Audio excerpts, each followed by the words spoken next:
안녕하세요. 건강 365 아나운서 최인경입니다. 가임기 여성들은 주기적으로 생리를 합니다. 그런데 생리통 없이 수월하게 지나기도 하지만 생리통이 심한 분들도 많습니다. 그리고 통증뿐 아니라 생리 주기가 빠르기도 하고 느려지기도 하고요. 무월경에 반대로 생리량이 너무 많아서 고민이기도 하죠. 월경병으로도 불리는 생리와 관련한 문제들, 오늘은 생리통을 비롯한 월경병에 대해서 알아보겠습니다. 건강 365 멜로망스의 동화 듣고 시작하겠습니다. KBS 라디오 건강 365 함께하고 계십니다. 가임기 여성들 중에는 생리통을 비롯한 월경병의 증상을 겪기도 합니다. 생리 주기가 빠르기도 하고 느려지기도 하고요. 무월경의 월경 과다, 그리고 생리통까지 다양한 증상을 보이는 월경병. 경희대 한의대 한방여성의학센터 황덕상 교수와 함께합니다. 교수님 안녕하세요. 네, 안녕하세요. 월경과 관련해서는 생리통으로 불리는 월경통을 떠올립니다. 하지만 월경병으로 얘기가 되는 많은 증상들이 있는 거죠? 그렇죠. 아무래도 이제 월경은 호르몬 주기가 한 달에 변화하는 거에 따라서 규칙적으로 이제 일정한 시간 또는 일정한 기간에 또는 적정한 양이 나오는 것들도 굉장히 중요해서 만약에 이제 규칙적인 주기가 바뀔 수도 있고 또 출혈이 너무 많아도 문제고 또 너무 적어도 문제고 이제 이런 것들이 매달 바뀌게 되는데요. 이 월경이라고 하는 것을 어떻게 보면 이제 다른 말로 생리라고도 하잖아요. 근데 어떻게 보면 이것이 이제 여성 건강 상태를 알 수 있는 생의 이치다, 생명을 만드는 이치다 이런 것처럼 몸 전체에 있는 건강 상태를 반영해주는 척도라고도 볼 수 있습니다. 네. 그런 월경병은 일시적으로 나타날 수도 있는 건가요? 그렇죠. 아무래도 이제 월경이라는 것이 여성 건강의 모든 상태를 반영하듯이 사실 전신적인 그런 건강 상태에 관련되는 그런 중추신경계 호르몬이라든지 이런 거에 굉장히 밀접한 관련이 있는데요. 예를 들면 뭐 스트레스를 받는다든지 그러면은 스트레스가 과다해지면서 나오는 스트레스를 처리하는 호르몬들이 있을 거고, 잠을 못 잔다 그러면은 불면과 관련되는 또 멜라토닌이라고 하는 호르몬도 있을 수 있고, 또 이제 급격한 다이어트를 해서 뭐 식이를 변화하거나 체중 변화가 있으면은 그것과 관련되는 여러 가지 인슐린이라든지 다른 호르몬들이 있는데, 이런 호르몬들이 만들어지는 시국과 월경을 조절하는 그런 여성 호르몬이 나오는 자극을 하는 부분들이 공통적인 거거든요. 그렇기 때문에 이러한 일상생활의 변화에 따라서 시험 기간에 월경통이 심해지거나 또는 뭐 시험 기간에 너무 뭐 잠 안 자고 스트레스 많이 받았더니 뭐 월경 주기가 바뀐다든지 이런 것처럼 일시적으로도 나타날 수가 있지만, 그렇지만 이제 이런 증상들이 반복되고 올해 몇 달 동안 계속 지속이 될 때에는 꼭 검사와 진료를 받으셔야 됩니다. 문제는 지속적일 때가 걱정일 텐데요. 가장 흔한 월경병이 생리통이죠. 그렇죠. 우리가 기본적으로 뭐 월경통이라고 하는 생리통이라고 하는 그런 부분들이 그냥 얘기할 때 가임기 여성, 전 세계적으로 가임기 여성의 절반 이상이 겪는다고 할 정도로 이제 원발성 월경통, 그러니까 아무 이유 없이도 오는 월경통이라고 하는데요. 어떤 연구에서는 뭐 이제 그 20대 여성의 75%에서 이런 생리통을 겪고 있는 그런 증상이라고 하는 것처럼 뭐 다른 질환보다 많이 이제 고생을 하고 있고, 통증 때문에 또 진통제를 먹는다든지 해서 그냥 버티고 지나가는 그런 경우도 많이 있습니다. 참 생리통을 심하게 겪는 분들은 일상이 어려울 정도라고 하던데요. 생리 기간에 거의 누워서 지내는 분들도 제 주변에 많습니다. 이게 체질과도 연관이 있는 건가요? 네, 일단 체질이라고 얘기하면 어떤 특별한 원인이 없이 월경통이 있으니까 체질 문제다라고 얘기하는 경우들이 많이 있는 것 같은데요. 그럴 때는 물론 이제 검사를 해서 어떤 기질적인 원인이라고 하는 그 원인이 되는 그런 질환들이 있는지를 확인을 해야 되고, 만약에 없다고 하면은 우리 뭐 사상 체질과 연결되는 뭐 이런 것과 월경통을 연결하기보다는 우리가 일상적인 체형이나 생활 습관으로 이제 체질이 좀 다르다, 나는 좀 몸에 열이 많은 체질이다, 아니면 뭐 피가 잘 안 돌고 순환도 안 되고 멍이 잘 드는 체질이다, 뭐 이렇게 얘기를 하잖아요. 그래서 이제 그런 부분에 있어서 기혈이 부족하거나 또는 이제 노폐물이 잘 끼거나 어떤 이런 변증을 할 수 있는 그런 체질이라고 보면 되기 때문에 어떤 선천적으로 타고나는 체질보다는 내가 조절 가능한 그런 생활 습관이나 어떤 이런 현대에 있는 그런 몸 상태를 반영하는 체질적인 특성이 있다고 볼 수 있습니다. 그럼 월경통을 겪는 분들이 가장 힘들어하는 증상이랄까요? 어떤 표현들을 하세요?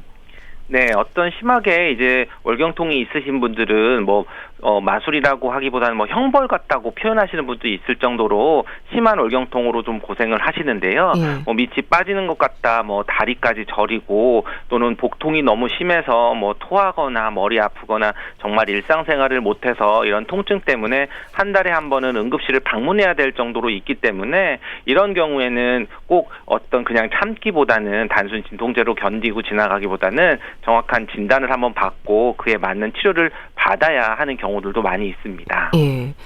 근데 이런 월경통에도 종류가 있다고 들었습니다.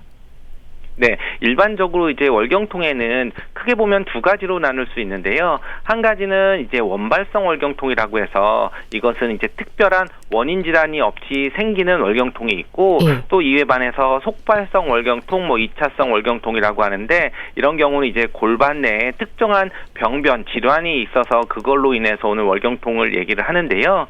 결국 이제 원발성 월경통은 이제 특별한 질환이 없기 때문에 보통 이제 초경이 시작을 하고 1년에서 2년 이내에 이제 바로 이제 좀 나타나는데 어떤 질환이 있는 것보다는 좀 통증이 나타나고 보통 이제 월경이 시작하고 나서 한 하루나 이틀 정도까지 지속이 되고 주로 이제 복통이 나타나지만 이제 금방 생리가 진행이 되면서 이제 감소되는 반면에 이제 속발성 월경통은 그것과 좀 다른 그런 증상들이 좀 나타날 수 있습니다. 네.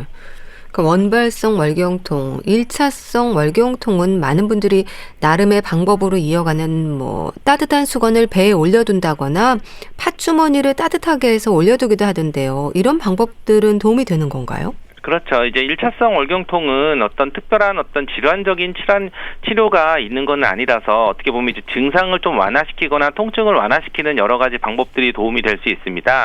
물론 이제 지속이 된다면은 1차성 월경통도 치료하는 여러 가지 방법이 있지만 당장 그렇게 치료할 정도가 아니라고 하면 이런 온열 자극을 하는 것이 오히려 통증을 완화되는데요. 이제 팥이라고 하는 그 자체에 있는 효과보다는 이제 팥이 이제 데웠을 때 은은한 열을 저장해서 지속적으로 이제 따뜻하게 열을 전달해 줄 수 있기 때문에 꼭 팥이 아니라 다른 콩자루 또는 이렇게 우리가 따뜻하게 온열을 줄 수 있는 핫팩이라든지 이런 여러 가지를 배에 둔다면은 그 국소적으로 따뜻해지면서 혈류 순환이 잘 되고 이제 근육들이 좀 완화되면서 통증을 완화시킬 수가 있습니다.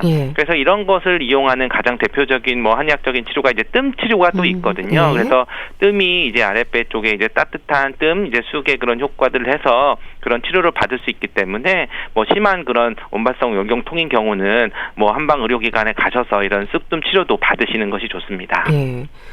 그런데요, 생리통이 심한 분들도 있지만 생리통이 없는 분들도 많거든요. 어떤 차이일까요? 네, 이게 생리통이라고 하는 게 이제 원발성인 경우들은 사실은 원인을 정확히 알 수가 없고 어떻게 보면 이제 월경 주기도 다르고 호르몬도 매번 다르고 또 사람마다 스트레스도 다르고 체형도 다르고 여러 가지를 생각할 수 있는데요.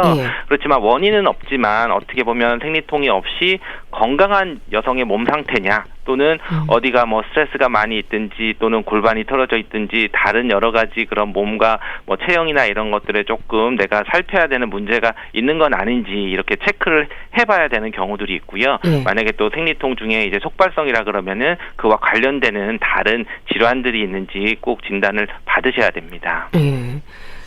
그럼 특히 잘 살펴야 하는 부분은 2차성 월경통이지 않을까 싶은데요. 이게 질환으로 인한 증상인 거잖아요. 1차성과 증상에서는 좀 비슷합니까?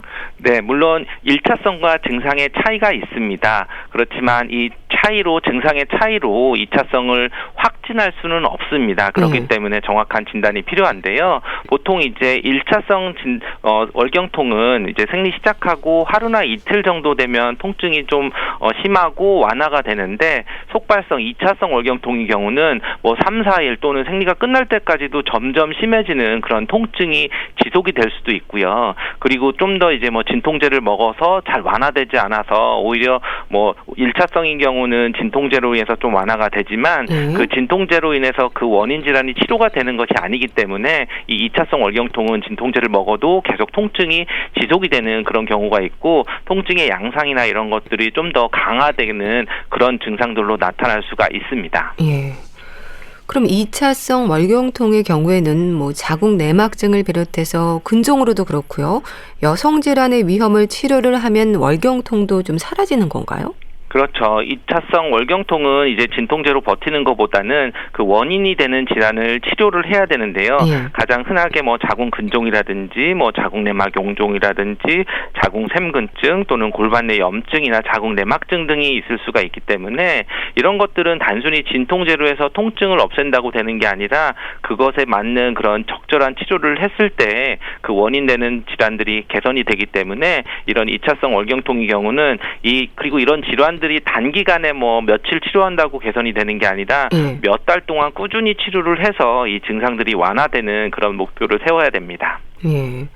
한의학에서는 월경통에 있어서 불통즉통, 불영즉통으로도 설명을 한다던데요. 이게 어떤 의미인가요? 그렇죠. 이게 불통즉통이라고 하는 것은 우리가 통하지 않으면 아프다. 이게 앞에 있는 불통의 통은 통할 통자를 쓰는 거고 뒤에 있는 통은 아플 통자를 쓰는 거라서 통하지 않으면 뭔가 막혀 있으면 아프다. 그래서 기본적으로 우리 몸에서 이제 어혈이 있어서 피가 잘 돌지 못하고 자궁 근육들이 뭉치거나 이렇게 했을 때 통증이 오게 되는 경우들이 있어서 이런 경우들을 분류를 하고요. 그리고 불영즉통이라고 하는 것은 이제 조화롭지 못하면은 또 아프다. 그런 것은 이제 우리가 월경통이나 생리통은 어떻게 보면 자궁 근육의 수축인데 그것으로 인해서 자궁 내 혈류가 감소하면서 이제 허혈 상태가 되는 그런 통증이 오는 것처럼 자궁 쪽에 충분히 혈액 공급이 안 되고 몸이 기운이 좀 부족해지는 우리가 허증이라고 하는 상태가 오면은 또 월경통이 올 수 있기 때문에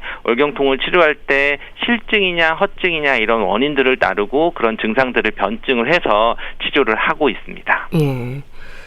그럼 또 월경전 증후군은 뭔가요? 생리 전에 느껴지는 증상들이 있거든요. 그렇죠. 우리가 뭐 흔하게 월경통은 생리를 시작하고 나서 아픈데 생리가 하기 일주일 전이나 뭐 이럴 때부터 벌써 여러 가지 증상들 뭐 감정 변화라든지 배가 아프다든지 또 뭐 가슴이 붓는다든지 이런 여러 가지들이 좀 증상들이 나타나는데요. 이런 경우 이제 월경전 증후군 또는 월경전 불쾌 증후군이라고도 합니다. 뭐 영어로 뭐 PMS라고도 하는데 이런 것은 이제 월경 전에 다양한 신체적이거나 또는 정신적이거나 행동적인 증상들이 나타납니다. 사실 이런 것은 이제 원인이 또 정확하지는 않지만 뭐 호르몬이 변화되는 것에 따라서 나타난다고 보게 되는 것이고요. 그러면서 이제 뭐 기분이나 행동도 변화되는데 특징적인 것이 또 이제 생리를 시작하면 또 이게 증상들이 싹 사라지거든요.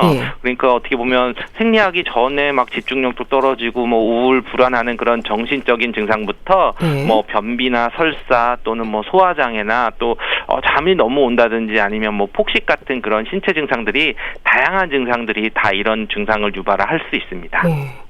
참 이런 증상들이 생기면요. 이제 곧 생리를 하겠구나 짐작하고 준비를 하게 되는데 근데 월경이 끝나면 증상도 사라지는 게 참 신기하기도 해요. 그렇죠. 이게 이제 월경전 증후군이라는 것 자체가 이제 여성 호르몬과 관련돼서 나타나는 건데 처음에 말씀드렸지만 이 월경이라고 하고 하는 것이 단순하게 이제 자궁에 국한돼서 작동을 하는 게 아니라 우리 전신적으로 조절할 수 있는 호르몬 시상하부 뇌하수체라고 하는 그런 전체적인 기능들을 조절할 수 있어서 먹는 거, 자는 거 또는 스트레스, 어떤 일상적인 운동 이런 것들과 모두 관련되었다는 것을 보여주는 것이 바로 이러한 특징들이 될 수 있습니다.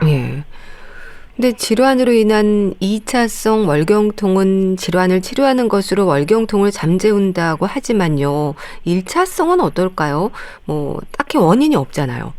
그렇죠. 이제 1차성 같은 경우도 구조적인 그런 원인은 없지만 한의학적으로 볼 때는 어떤 기혈 순환이 잘 안 되거나 또는 피가 잘 멈추는 어혈이 있다든지 또는 이제 골반이나 위치나 이런 것들이 좀 문제가 있다든지 또는 소화기가 문제가 있으면서 자꾸 담음이라고 하는 노폐물들이 자꾸 쌓일 때 그런 것을 이제 개선을 하는 쪽으로 어떻게 보면 그래서 한의학적인 치료가 약간 근본적인 치료라고도 얘기하는 부분들이 바로 이런 부분일 수 있습니다. 그럼 이때 뭐 침이나 뜸과 같은 방법이 도움이 될까요? 그렇죠. 물론 한의학 한약도 쓰지만 이제 뭐 한약이나 이런 거보다는 증상들이 약하다 그러면은 침 치료나 뜸 치료가 이제 월경통, 원발성 월경통에 매우 효과적인 그런 여러 가지 연구들도 많이 있고 치료가 많이 이루어지고 있습니다. 특히 이제 이럴 때는 이제 뭐 특히 여고생들이나 또는 이제 젊은 여성분들이 이런 치료를 받을 때는 뭐 매일 약을 먹는 것보다는 뭐 생리를 하기 전, 월경을 하기 전에 한 열흘이나 일주일 전에 와서 꼭 치료를 한 번씩만 받아도 오히려 좀 생리통이 좀 줄어들고 잘 지나가는 것을 알 수 있는데요.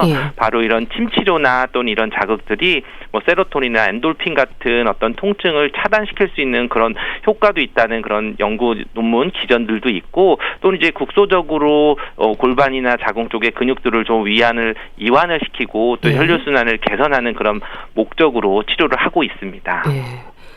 운동도 효과적이라고 들었습니다. 그런가요? 네, 그렇죠. 운동이 굉장히 이제 당장 일시적인 효과라기보다는 원발성 월경통 같은 경우는 어떤 치료를 하고 월경통이 없어진 상태를 유지할 때는 제가 꼭 운동을 강조하는 건데요. 월경통도 어떤 면에서 보면 일종의 근육통일 수 있습니다. 그러니까 골반 내에 여러 가지 근육들이 균형을 맞추고 있어야 되고, 그 골반들에 있는 근육들이 자궁을 또 튼튼하게 잘 잡아주는 그런 상태가 있어야 되는데, 골반이 틀어지거나 다른 어떤 위치에 좀 이상이 있을 때는 근육들도 많이 뭉치고 통증들이 좀 심하게 나타나는데, 우리가 예를 들면 뭐 어깨가 많이 굳어 있는데 누군가가 이제 뭐 억지로 확 눌렀을 때 통증이 심한 것처럼 이 평소에 뭉쳐 있는 그런 골반 상태, 근육 상태에서 근수축 호르몬이 생리 때 확 나오게 되면서 이제 통증이 심해지기 때문에 운동을 해서 골반 주변에 있는 근육들을 이완시키고 기혈순환이 잘 되게 하는 것도 굉장히 중요하게 그런 월경통을 장기적으로 없앨 수 있는 그런 방법이 될 수 있습니다. 그러니까 골반이 틀어지지 않도록 관리하는 게 월경통을 완화하는 방법이기도 하네요. 어떻게 하는 건가요? 기본적으로 이제 골반을 개선하는 것은 사실 운동이 가장 중요한데요.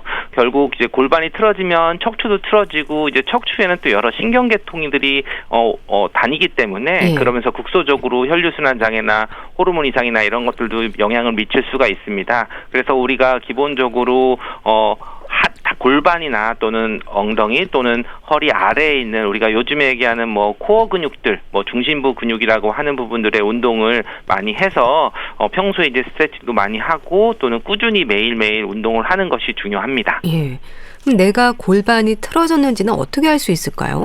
네, 우리가 뭐 거울에서 똑바로 봤을 때 내 어깨 높이가 양쪽이 같은지, 또는 이제 걸을 때 치마를 입었을 때 걸을 때마다 치마가 돌아간다고 하시는 분들도 있거든요. 또는 뭐 이제 신발 굽이 한쪽만 닳거나 뭐 한쪽 뒤쪽만 닳거나, 그리고 이제 다리를 꼬고 앉는데에도 한쪽 다리는 편한데 한쪽 반대쪽 다리로 하면은 좀 중심 잡기가 좀 힘들고 뭔가 불편하다고 하면은 내가 골반이 뭔가 이게 차이가 있어서 한쪽으로, 편한 쪽으로 이제 틀어져 있는 것이기 때문에, 이럴 때는 내가 뭐 특별히 통증은 없다고 하더라도 이런 균형들이 어느 정도 좀 틀어져 있을 수 있기 때문에 그런 것을 이제 불균형을 잡아줄 수 있는 꾸준히 스트레칭을 하고 자세 반대쪽에 강화시키는 운동들도 꾸준히 하시는 것이 좋습니다.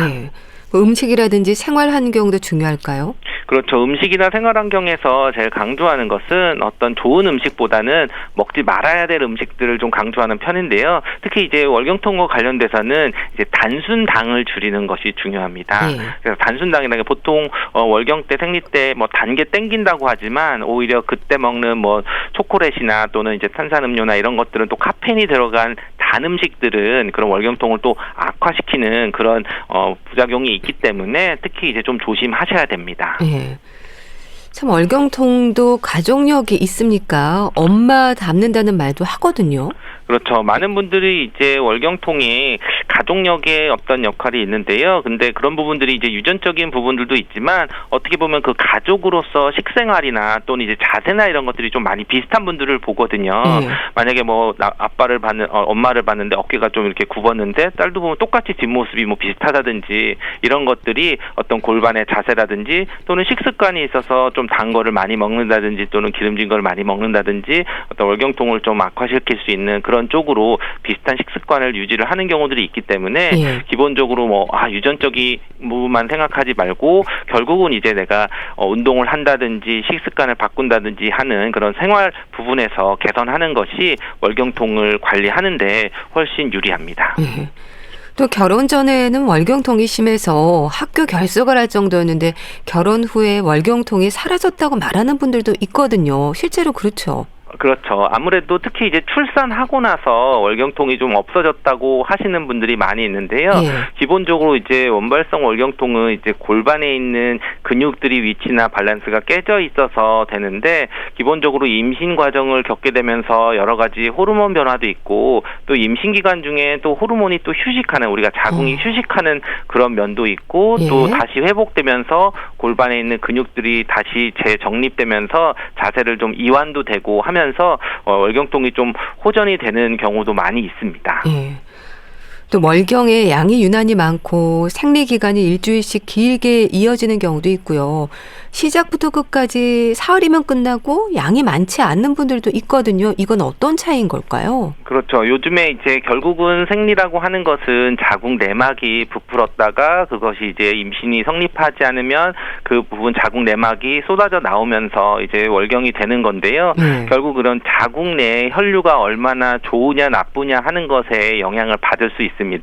물론 이걸 여성 호르몬적인 역할로도 볼 수 있는 면과 자궁 자체에 있는 혈류 순환에 있는 면을 두 가지 다 관찰을 해야 됩니다.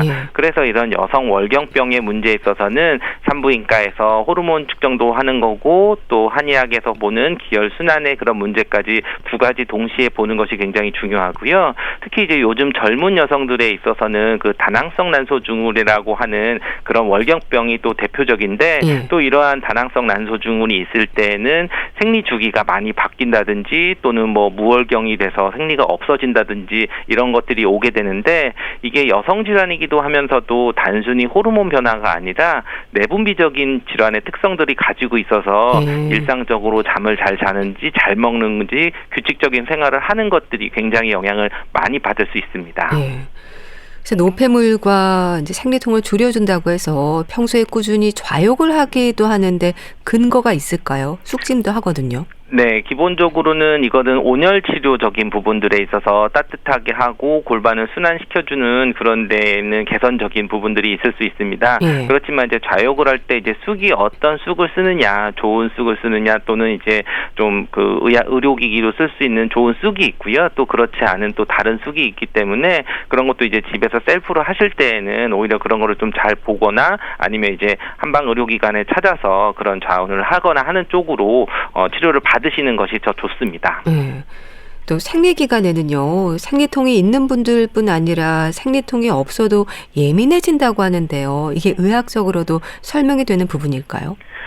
기본적으로 이제 생리라고 하는 것은 시상하부 뇌하수체에 있는 그런 여성 호르몬들의 변화에 의해서 서로 조절을 받는데요. 이럴 때 특징적인 거는 이제 항상 호르몬의 변화는 포지티브 피드백, 네거티브 피드백이라고 해서 항상 생리를 하기 때문에 우리가 내 몸에서 생리를 하게 하는 호르몬의 영향도 받지만, 생리를 시작하는 것 자체가 다시 내 몸에 어떤 자극을 주고 그것으로 더 긴장을 하거나 또는 피가 부족하니까 채워야 된다든지 여러 가지 그런 변화들이 나타날 수가 있습니다. 이런 것 때문에 오히려 그런 그 심리적인 거나 신체적인 변화들이 나타날 수가 있는 거고요. 또 이제 월경이라고 하는 것은 우리 자궁에서 나오는 그런 출혈만 생각하는 것이 아니라 또 난소의 기능에 자극을 주는 것이기 때문에 또 생리가 없이 배란이 될 때에는 오히려 또 비슷하게 그런 여러 가지 생리전 증후군들이 생길 수가 있어서 뭐 오히려 생리 전이 아니라 뭐 배란기 때 이런 생리전 증후군처럼 불편한 것들을 느끼시는 분들도 있고 그렇습니다. 또 스트레스를 받으면 생리를 한두 달 건너뛰기도 하는데 이게 일시적이면 신경 쓰지 않아도 되는 걸까요? 혹시 자궁질환의 신호일 수도 있지 않을까 걱정인데요. 그렇죠. 우리가 그런 경우에 자궁 검사를 해서 이상이 없을 때 가장 이제 나타나는 생리불순이나 월경불순은 뭐 시상하부성이라고 하는데, 결국은 이제 그런 뇌하수체에 있는 머리 쪽에 있는 중추신경계의 어떤 이상, 우리가 스트레스를 받아서 그것의 작용에 의해서 우리 호르몬 밸런스가 깨지게 되면은 일시적으로 오게 되는 경우입니다. 그래서 그럴 때는 이제 뭐 한두 달 정도 좀 지켜보시고, 만약에 3개월 이상 계속 반복적으로 어떤 이상이 있을 때에는 꼭 병원에 가셔서 뭐 호르몬 검사를 한다든지 또는 초음파를 해서 자궁 내에 어떤 병변이 있는지 살펴보셔야 되는 것이 중요합니다. 네, 말씀 잘 들었습니다. 경희대 한의대 한방여성의학센터 황덕상 교수와 함께했는데요. 감사합니다. 감사합니다. KBS 라디오 건강 365 함께하고 계신데요. 코린 베일리데이의 Put Your Records On 듣고 다시 오겠습니다.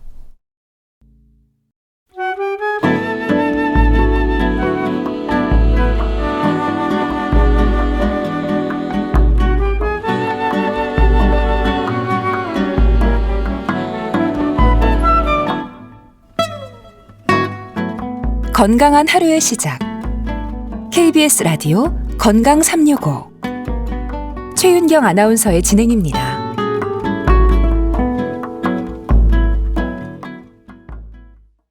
KBS 라디오 건강 365 함께하고 계십니다.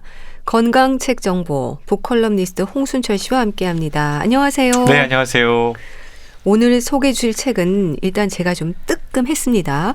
걷기와 관련한 내용인 거네요. 예, 왜 뜨끔하셨을까요?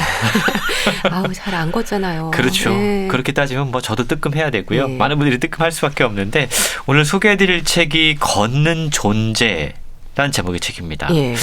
새해를 맞아서 많은 분들이 운동 계획을 세우시잖아요. 예. 어떤 분들은 뭐 피트니스 계획을 세우기도 하고 또 어떤 분들은 달리기라던가 다양한 계획들을 세우는데 예.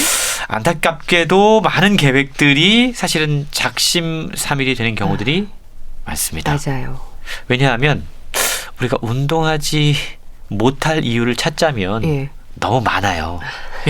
예를 들어서 달리기를 좀 뛰어야지라고 계획을 세웠는데 예. 어느 날 아침에 일어나 보니까 너무 추운 거예요. 맞아요. 또 어느 날은 너무 더워요. 네. 어느 날은 비가 너무 옵니다. 네. 어느 날은 어제 내가 잠을 제대로 자지 못해가지고 운동을 하기가 참 힘들어지죠. 예. 우리는 원래가 참 게으르고요. 우리 뇌가. 그리고 핑계를 찾는 걸 좋아합니다. 그래서 자신과의 약속을 쉽게 깨뜨립니다. 예. 많은 분들이 아마 공감하실 것 같은데요. 그래서 오늘 소개해드리는 책은요. 야심찬 운동 계획을 세웠으나 작심삼일 때문에 자기 자신을 원망하는 분들, 자책하는 분들에게 아주 제격입니다. 예. 우리가 운동 그러면 여러 종류가 있겠지만 사실은 비용이나 어떤 장소에 구애받지 않고 가장 손쉽게 할 수 있는 것 가운데 하나가 걷기라고 할 수 있습니다. 그렇죠. 그런데 우리는 걷기를 운동이라고 잘 생각하지 않아요. 왜냐하면 예. 에이, 걸어서 뭐 얼마나 운동이 되겠어 그러니까요. 라는 생각을 하기도 하고 예. 걷기 역시도 좀처럼 꾸준히 실행에 옮기기 힘든 이유는 걷는다라는 게 지루한 행위입니다. 상당히 단조로워요. 예. 그래서 걷기에 대해서 별로 우리는 어떤 긍정적인 이미지를 갖고 있지 않습니다. 그런데 오늘 소개해드리는 걷는 존재라고 하는 책을 통해서 우리가 걷기에 대한 좀 새로운 발상을 할 수가 있는데요. 영국 출신의 작가이면서 걷기 연구가인 애나벨 스트리츠 이분이 책을 썼는데 네. 책을 통해서 1년 동안 네. 한 주에 한 가지씩 실천할 수 있는 모두 쉬운 2가지의 걷기 방법을 소개하고 있습니다. 52가지나요? 와. 걷기가 정말로 다양하더라고요. 예. 그래서 걷기는 지루하다, 단조롭다 예. 이런 편견을 깨뜨려주고 있는데요. 1년 52주를 기준으로 자기 자신이 직접 실천해본 걷기 방법들을 소개하고 있는 거예요. 예. 그러면서 걷기에 대한 다양한 논문, 연구 결과들을 토대로 52가지의 걷기, 이 걷기가 얼마나 우리에게 이로운지 건강에 도움이 되는지 예. 책을 통해 낱낱이 분석해 소개를 하고 있습니다. 예. 책 제목이 걷는 존재입니다. 일단은 뭔가 좀 걷기가 일상이 되어야 할 것 같은 느낌인데요. 사실 뜨끔하다고 말씀하셨잖아요. 저자 역시도 그런 경험을 책의 머릿말에서 이야기를 하고 있습니다. 나는 왜 걸어서 20분밖에 안 되는 슈퍼마켓에 차를 타고 왔을까? 느긋하게 15분이면 걸어서 올 수 있는 치과는 왜 차를 갖고 왔을까? 그리고 더 바보 같은 건 왜 굳이 차를 타고 헬스클럽까지 가서 러닝머신을 하거나 자전거를 탔던 걸까? 뜨끔하네요. 저자의 솔직한 고백이거든요.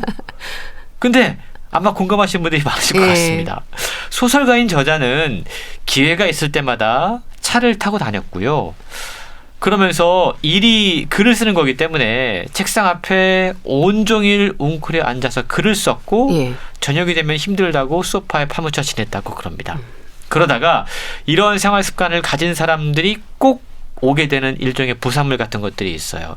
편안함의 부산물이라고 저는 표현하고 있는데 예. 허리 통증 그리고 요통이 찾아왔다고 그럽니다. 예. 그런 이후에 저자는 각성을 하고 앉아서 하는 운동을 최대한 줄이고 걷는 데 매진하게 됩니다. 예. 그러면서 밤 산책을 하거나 예. 비에 흠뻑 젖거나 진흙투성이가 되는 산책을 즐기기도 하고 저녁을 먹은 뒤에 느긋하게 동네를 산책하기도 하고 또 바람과 맞서는 주말 하이킹에 나서기도 합니다. 예. 그러면서 걷기와 건강이라고 하는 주제로 조사를 하고 글쓰기도 함께 진행을 했다고 그럽니다. 햇빛이라던가 흙, 눈, 그리고 고요함, 그리고 향기와 같은 자연의 요소가 지닌 놀라운 치유 효과, 힘에 대해서 연구 결과가 쌓였고요. 걷기에 대한 지식도 함께 늘어났습니다. 예. 그리고 이 모든 결과와 경험들을 풀어서 책을 통해 이야기를 하고 있는 것이죠. 예. 52가지 걷기 방법이라고 하셨는데요. 뭐 걷기에 대해서는 이미 과학적으로도 많은 연구 결과들이 나와 있는 거죠. 그렇습니다. 이 책에 따르면 사실은 걷기라고 하는 게 뭐 운동이 되겠어? 라는 생각을 하기 쉬워도 예. 수백 개의 근육이, 관절이, 뼈가, 그리고 힘줄이 아주 정교하면서도 힘들지 않고 움직이면서 앞으로 나아가게 하는 최고의 운동법이라고 그럽니다. 예. 걷기는요, 우리 몸의 수많은 분자의 경로들을 활성화하고, 그러니까 정체되어 있던 분자들이 움직이면서 깨어나는 거죠. 예. 걸으면 심장을 확장하고 근육을 강화할 수가 있습니다. 또한 꾸준히 걷게 되면 동맥의 내벽을 매끄럽게 하고 네. 혈액 속에 당을 배출시킬 수 있고 후성 유전학적인 변형이라고 하는 기적적인 방법으로 걷기를 통해서 우리의 유전자까지 바뀔 수 있다라고 이야기를 하고 있는 거죠. 예. 저자는 걷기가 이렇게 우리에게 건강에 이로운데도 불구하고 우리는 도시화 그리고 문명의 발전 때문에 걷기로부터 멀어지고 있다라고 지적을 하고 있습니다. 예. 우리는 애초에 걷는 존재로 태어났는데 지금은 걷기로부터 멀어지고 있다라는 거죠. 책에는 걷기의 효능을 뒷받침하는 다양한 과학적인 근거들 그리고 연구 결과들이 소개가 되고 있어요. 예. 그런데 이런 것들만 지루하게 쭉 소개가 되고 있는 게 아니라 저자가 직접 경험한 이야기 그리고 우리가 알고 있는 유명한 소설가, 철학가 그리고 다양한 사람들이 걷기에 대한 특별한 일화들이 있습니다. 예. 근데 그 이야기들도 함께 소개를 하면서 에피소드와 함께 걷기에 대한 흥미로운 도전들을 할 수 있도록 소개를 하고 있는데요. 예. 특히 추운 날씨에 걷기, 바람 부는 날 걷기, 또 쓰레기 주우며 걷기, 반려견과 함께 걷기, 물속에서 걷기, 예. 밤길 걷기, 도시락 들고 소풍길 걷기. 뭐 걷기가 뭔 쉬운 두 가지나 있어라고 생각할 수 있겠지만 예. 이렇게 어떻게 걷느냐, 어느 시간대에 걷느냐, 어떤 날씨에 걷느냐, 어디에서 걷느냐 그거에 따라서 그날 다른 환경에서 우리가 취할 수 있는 다양한 걷기 방법들을 소개하고 있다는 거죠. 예. 그래서 만약에 내일 일어나서 어떤 환경이 나에게 올지 모르지만 그 환경에서 실천할 수 있는 걷기의 방법들이 소개가 되고 있는 겁니다. 예. 1년 52주 동안 매주 색다른 방법으로 걷기. 그러니까 매일 새로운 마음으로 임할 수 있다는 게 재밌네요. 그렇습니다. 저자는 걷기에는 수백 가지 방법이 있다. 예. 그리고 걸어야 하는 이유 또한 수백 가지다라고 이야기를 하고 있습니다. 걷기가 건강에 미치는 영향, 긍정적인 요소들 누구나 알고 있지만 걷기가 그동안 지루한 행위로 여겨졌다는 거죠. 그냥 같은 길을 같은 자세로 걷는 것을 반복하다 보면 이건 금방 지치고 흥미를 잃게 됩니다. 예. 그래서 저자는 걷기의 그러한 단점을 잘 알고 본인이 스스로 먼저 한 주에 하나씩 실천할 수 있는 쉬운 두 가지의 걷기 방법을 찾은 거예요. 예. 그걸 소개하고 있는 겁니다. 걷고 웃고 인사하고 반복하고 느리게 천천히 걷고 바람 부는 날 걷고 또 거꾸로 걷고 보름달 아래 걷고 맨발로 걷고 관찰하며 걷고 예. 책에 소개된 걷기가 정말로 다채롭다라는 걸 발견하게 되는데요. 그렇네요. 예컨대 요즘 겨울철이다 보니까 걷는 게 참 어렵습니다. 힘들죠. 특히 눈이 내리고 비가 내리는 날, 내가 이런 날 걸어야 돼? 라는 생각할 수가 있어요. 그렇다면 이 책에 소개된 비 내리는 날 걷기를 읽어보면 왜 비 오는 날 걷는 것이 특별한 경험을 선사하는지를 알 수가 있습니다. 예. 비가 내리는 날 우리는 걷게 되면 아주 특별한 평소에 맡지 못하는 흙 냄새를 맡게 된다고 그럽니다. 이 흙 냄새는요, 예. 젖은 흙에서 생성되는 지오스민이라고 하는 물질 덕분인데 인간은 이 냄새를 아주 예민하게 알아차릴 수 있도록 진화했다고 그래요. 예.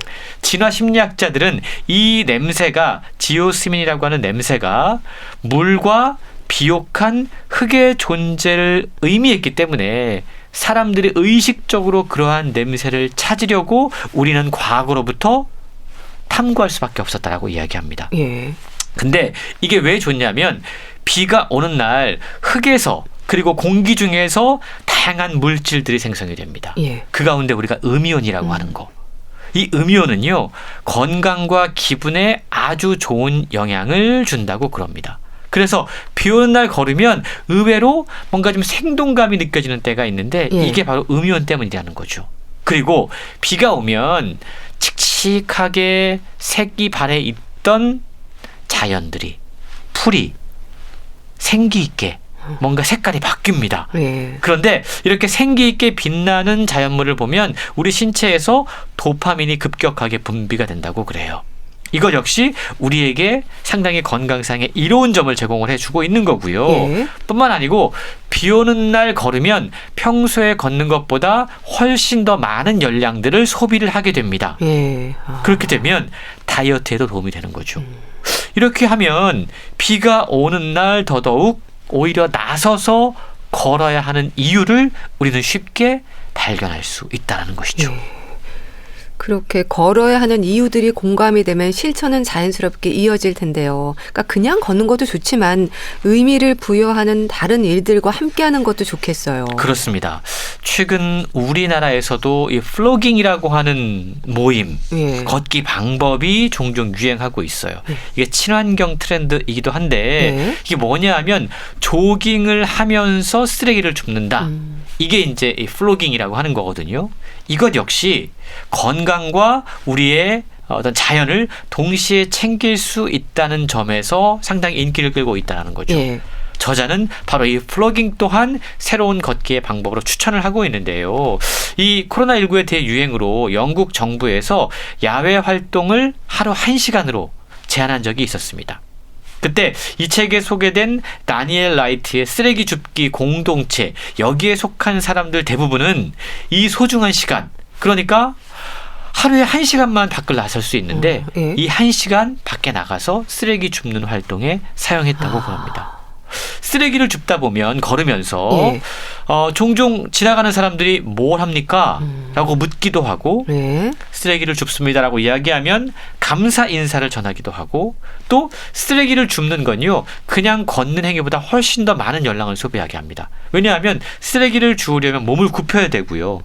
또 늘리기도 해야 되고요. 네. 또 뭔가를 들으면서 걷기 때문에 전신 운동이 될 수 있다는 거죠. 그렇네요. 걸으면서 쓰레기를 줍는 것이 야생동물이라든가 환경이라든가 지역사회에 도움이 될 수 있고요. 뿐만 아니고 우리가 무언가 자연의 이로운 행위 그리고 어떤 헌신하는 행위를 하면 우리 몸에서 헬퍼스 하이라고 하는 도파민이 생성이 된다고 그래요. 이것 역시 뭔가 우리를 기분 좋게 만드는 일종의 쾌감 상태를 경험하게 하는 요소라는 거죠. 예. 그래서 쓰레기를 주우며 걷는다는 것, 이것 역시 우리의 정신 건강과 신체 건강에 상당히 이롭다라고 이야기를 하고 예. 있고요. 또 책에 소개된 특별한 걷기 방법, 뒤로 걷기. 야, 뒤로 걷는 거요. 이거 역시 색다른 경험을 선사한다고 그럽니다. 우리는요, 보통 우리 눈이 앞에 달려 있으니까 보면서 앞으로 걷잖아요. 별로 불편함을 느끼지 못합니다. 그런데 뒤로 걷는다고 한번 생각을 해보시죠. 우리의 갈 길을 안내해주는 시각이 없어지면 다른 감각들이 깨어납니다. 그러니까 뒤로 걸으면 그렇겠네요. 공간으로 나아가는 신체를 생생하게 느낄 수 있어요. 앞으로 걸을 때는 그냥 무의식적으로 걷다가 뒤로 걸으면 내 발, 그리고 내 손, 그리고 내 등 이런 것들을 인식할 수 있다고 그럽니다. 장소, 그리고 각 발걸음의 모든 신경을 집중하면서 발가락에 닿는 땅을 느끼고 구르듯 지면에 닿는 발바닥 이런 걸 느끼면서 바람의 방향을 읽을 수 있다는 거죠. 저자는 뒤로 걷기의 이점을 이렇게 이야기합니다. 앞으로 걸어갈 때 우리는 몸을 잊고 정신으로 존재한다. 하지만 뒤로 걸을 때는 정신을 버리고 몸으로만 존재한다.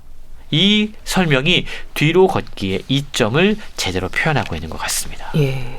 혼자 걷기도 하고 여럿이 걷기도 하고 앞으로도 걷고 뒤로도 걷고 몸과 마음의 건강을 위한 걷기 효과는 일단 경험해보면 더 다양해질 수 있겠어요. 그렇습니다.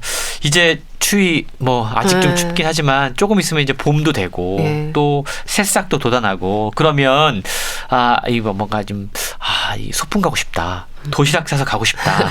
이런 생각할 수 있잖아요. 소풍 가는 것도 책은 아주 특별한 걷기의 방법으로 소개를 합니다. 왜냐하면 소풍은요, 탐험과 모험으로 이어지기 때문입니다. 도시락을 싸서 가는 것도 더욱 좋다라고 이야기를 하고 있는데 날씨가 어떻든 밖에서 먹는 음식은 훨씬 맛있게 느껴집니다.